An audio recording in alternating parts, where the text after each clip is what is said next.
రాష్ట్ర వ్యాప్తంగా కూటమి ప్రభుత్వం అమలు చేస్తున్న సంక్షేమ అభివృద్ధి కార్యక్రమాలను ప్రజలకు చేరవేసే లక్ష్యంతో ఇంటింటికి టీడీపీ ప్రచార కార్యక్రమం జోరుగా కొనసాగుతుంది. అనంతపురం జిల్లా రాయదుర్గంలో ఎమ్మెల్యే కాల్వ శ్రీనివాసులు ఇంటింటికి వెళ్లి ప్రభుత్వ పథకాల వివరాలను ప్రజలకు వివరించారు. రాష్ట్రంలోని దాదాపు ప్రతి కుటుంబానికి ఏదో ఒక రూపంలో ప్రభుత్వ లబ్ధి అందుతోందని ఆయన తెలిపారు. రాయదుర్గంలో ఎన్నడూ లేని విధంగా అభివృద్ధి పనులు జరుగుతున్నాయని ఎమ్మెల్యే పేర్కొన్నారు. సీఎం చంద్రబాబు నాయకత్వంలో సంక్షేమం అభివృద్ధి రెండింటినీ సమానంగా అమలు చేస్తూ ప్రజలకు మెరుగైన పాలన అందిస్తున్నామని ఆయన చెప్పారు.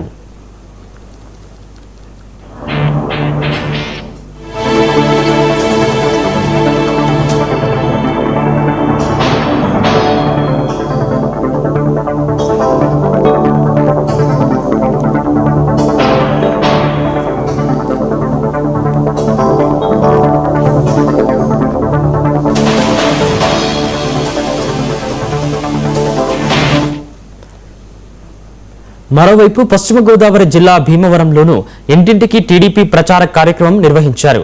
మాజీ ఎంపీ తోట సీతారామలక్ష్మి ఆధ్వర్యంలో 50 గ్రామాలు 39 వార్డులు 235 పోలింగ్ బూతుల పరిధిలో 45 రోజుల పాటు ఈ కార్యక్రమం జరగనుంది.